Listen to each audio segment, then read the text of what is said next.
Neville Chamberlain 1937-1940. Neville Chamberlain, born on March 18, 1869, into a prominent political family, embarked on a political journey that would ultimately place him in the center of one of the most critical periods in modern history.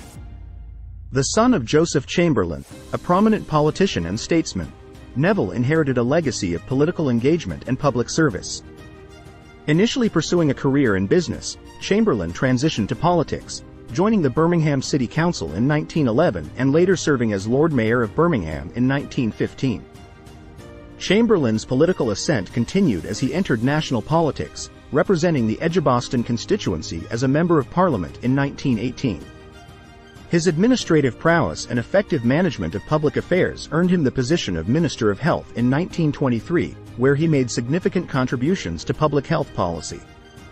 Subsequently, he held various ministerial posts, demonstrating his capacity for pragmatic governance. Chamberlain's tenure as Chancellor of the Exchequer from 1931 to 1937 showcased his fiscal expertise during a challenging economic period.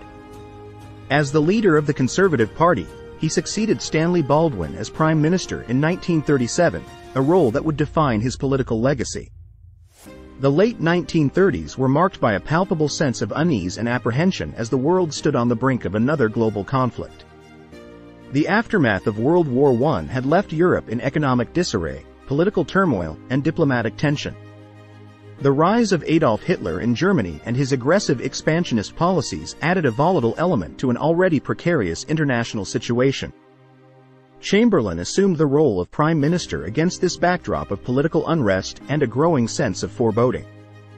The Treaty of Versailles, intended to bring about lasting peace, had failed to prevent the rise of militaristic regimes, and the League of Nations struggled to maintain collective security. The Spanish Civil War, 1936 to 1939, served as a precursor to larger hostilities, as major powers tested their military capabilities in a proxy conflict. Chamberlain's ascent to power coincided with the intensification of Hitler's ambitions and the rearmament of Germany. As tensions escalated, Chamberlain faced the daunting challenge of navigating the delicate balance between diplomatic engagement and the need to prevent the outbreak of a Second World War. It is within this historical context that Chamberlain's policy of appeasement emerged, a strategy that sought to avoid conflict through concessions and negotiations with the aggressive powers, particularly Nazi Germany.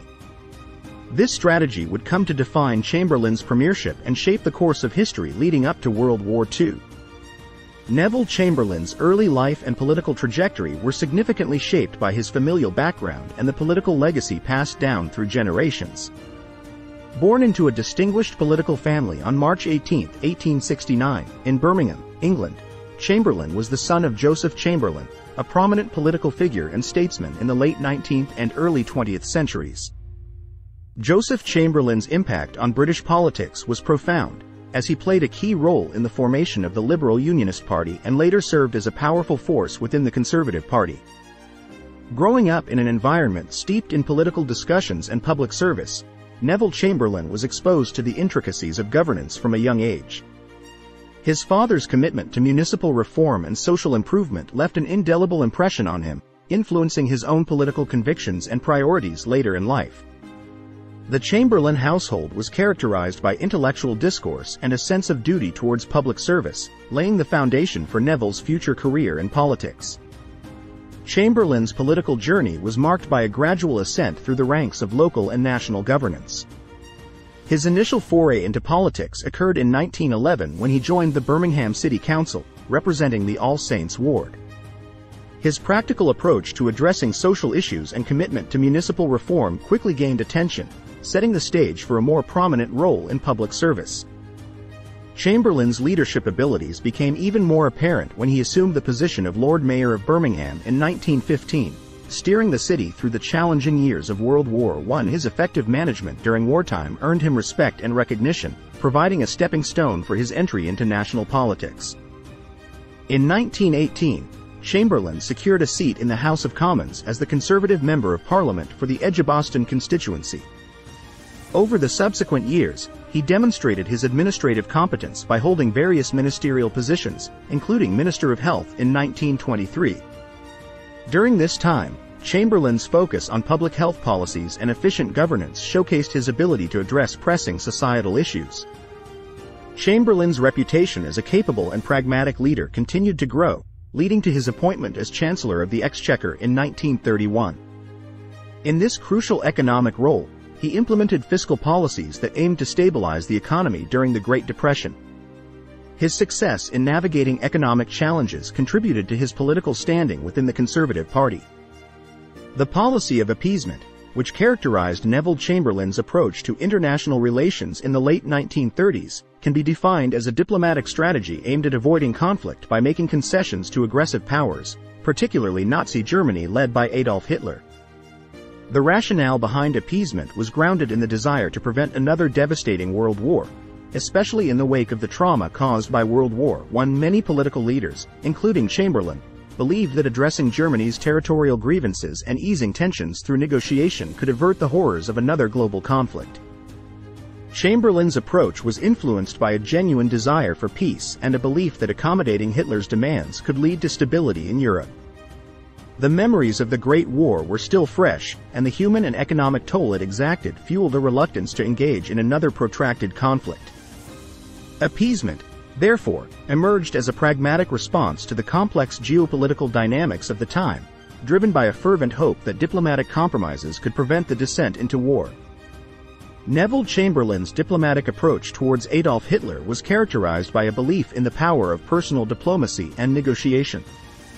Chamberlain held a series of face-to-face meetings with Hitler, seeking to understand his demands and grievances while attempting to find peaceful solutions to avoid military confrontation. Chamberlain's diplomatic style was marked by a willingness to make concessions in the pursuit of appeasement, reflecting his commitment to preventing the outbreak of another world war. Chamberlain believed in Hitler's promises of territorial expansion being limited and that by addressing Germany's perceived grievances, a stable and lasting peace could be achieved. His personal interactions with Hitler were aimed at building trust and establishing a working relationship, despite growing skepticism from some quarters regarding the sincerity of Hitler's intentions. In 1936, Adolf Hitler ordered the remilitarization of the Rhineland, a region that had been demilitarized by the Treaty of Versailles following World War I. This move was a direct violation of the treaty and represented a significant challenge to the existing European order. Instead of responding with force or imposing economic sanctions, Chamberlain and other Western leaders chose a policy of non-intervention, allowing Hitler to remilitarize the Rhineland unopposed. The appeasement strategy, in this case, was rooted in the hope that by accommodating Germany's desire for territorial revision, further aggression might be avoided. In 1938, Hitler sought to annex Austria, a move known as the Anschluss. The Austrian government, facing internal turmoil, appealed for German intervention, and Hitler seized the opportunity to incorporate Austria into the German Reich. Chamberlain and other Western leaders did not oppose this annexation, again opting for appeasement. The rationale behind this decision was to accede to Hitler's territorial ambitions in the hope of maintaining peace. The lack of significant resistance to the Anschluss marked a continuation of the appeasement policy, further emboldening Hitler. The Munich Agreement, signed on September 30, 1938, is perhaps the most infamous example of appeasement during Chamberlain's premiership. In an attempt to address Hitler's territorial claims in Czechoslovakia, Chamberlain, along with French Premier Édouard Daladier, brokered an agreement with Hitler at the expense of Czechoslovakia. The Munich Agreement allowed for the dismemberment of Czechoslovakia, with the Sudetenland region being ceded to Germany without Czechoslovakian input. Chamberlain, in his pursuit of appeasement, believed that sacrificing Czechoslovakia's territorial integrity would satisfy Hitler's expansionist desires and prevent war. However, this concession only served to embolden Hitler further and demonstrated the limitations of the appeasement strategy. Chamberlain's policy of appeasement faced significant domestic opposition within the United Kingdom. Critics argued that the strategy of making concessions to Hitler was a dangerous and short-sighted approach that would only embolden the German dictator. Prominent figures within the British government, such as Winston Churchill, vehemently opposed appeasement and criticized Chamberlain's willingness to compromise on principles of national sovereignty and international law. Within the British Parliament, a vocal minority, including members of Chamberlain's own Conservative Party, questioned the efficacy of appeasement. These dissenting voices expressed concerns about the erosion of collective security and the abandonment of vulnerable nations, such as Czechoslovakia, in the face of Hitler's aggression. Critics argued that appeasement was not a genuine pursuit of peace but rather an avoidance of the difficult decisions and actions necessary to confront a growing threat. Chamberlain's policy of appeasement was met with skepticism and concern on the international stage. France, the Soviet Union, and other European nations were wary of Chamberlain's conciliatory approach toward Hitler. While some European leaders initially supported appeasement as a means of preventing another devastating war, many began to doubt its effectiveness as Hitler's ambitions became increasingly apparent. The League of Nations, established after World War I to promote collective security and prevent future conflicts, was rendered impotent by the failure of appeasement. The lack of a unified and forceful response to Hitler's provocations eroded confidence in international institutions and contributed to the unraveling of diplomatic efforts to maintain peace. Chamberlain's public image underwent a significant transformation during the course of his premiership, reflecting the changing perceptions of his leadership. Initially hailed as a pragmatic and capable statesman, Chamberlain's reputation suffered as the failures of appeasement became apparent. As events unfolded and Hitler continued his aggressive expansion, Chamberlain's credibility came under scrutiny. The Munich Agreement, once seen as a diplomatic triumph, quickly turned into a symbol of capitulation as Hitler's subsequent actions revealed the hollowness of the appeasement strategy. The public's disillusionment with Chamberlain's policies was reflected in a growing sentiment that he had underestimated the threat posed by Nazi Germany. By the time of the German invasion of Poland in 1939 and the subsequent declaration of war, Chamberlain's public image had undergone a dramatic decline. The optimism and trust that had initially greeted his premiership were replaced by widespread criticism and calls for stronger leadership. Churchill's ascent to the position of Prime Minister in 1940 marked a turning point, signaling a shift in public sentiment towards a leader more willing to confront the realities of war. On September 1, 1939, Adolf Hitler launched a full-scale invasion of Poland, marking the beginning of World War II. The German blitzkrieg tactics overwhelmed the Polish defenses, and within weeks, Poland fell under German occupation. The invasion shattered the illusion that appeasement had successfully averted war, exposing the shortcomings of Neville Chamberlain's diplomatic strategy. The failure of appeasement became glaringly apparent as Hitler's actions demonstrated that he had not been deterred by the concessions made in the Munich Agreement or other diplomatic overtures.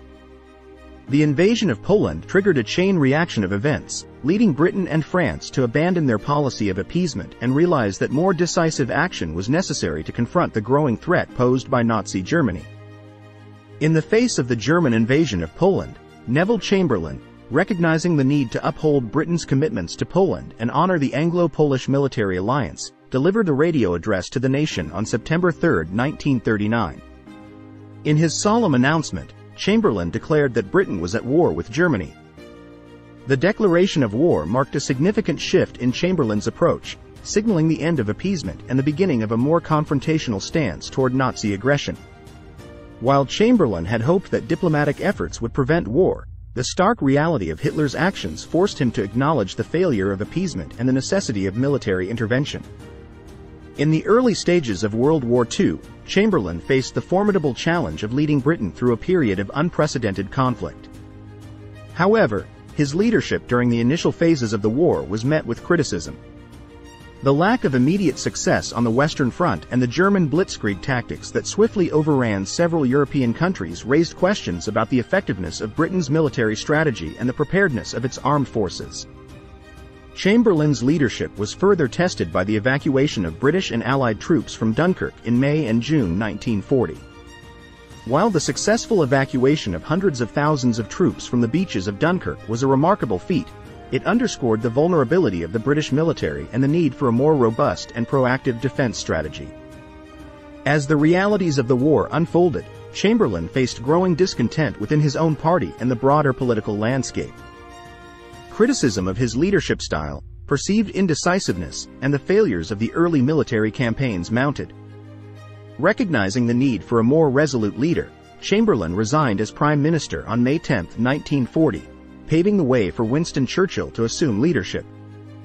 Neville Chamberlain's tenure as Prime Minister of the United Kingdom, spanning from 1937 to 1940, is a period marked by complex diplomatic decisions and the controversial policy of appeasement. As the leader of the nation during a time of escalating international tensions, Chamberlain grappled with the aftermath of World War I, the rise of Nazi Germany, and the looming threat of another global conflict. Chamberlain's early political career showcased administrative competence and fiscal expertise, but his legacy became dominated by his approach to Hitler and the policy of appeasement.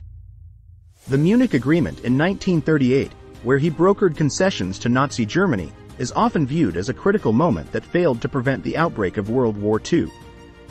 The subsequent German invasion of Poland in 1939 prompted Chamberlain to abandon appeasement and declare war on Germany, marking a pivotal shift in his leadership. In conclusion, Neville Chamberlain's legacy is complex and controversial, reflecting the challenges of leadership in times of geopolitical upheaval. The lessons learned from his approach to international relations continue to inform discussions on diplomacy, military preparedness, and the imperative of confronting aggression to maintain global peace and stability. Thank you for watching this video. If you found it informative, please like, comment, and subscribe to the channel for more content like this in the future.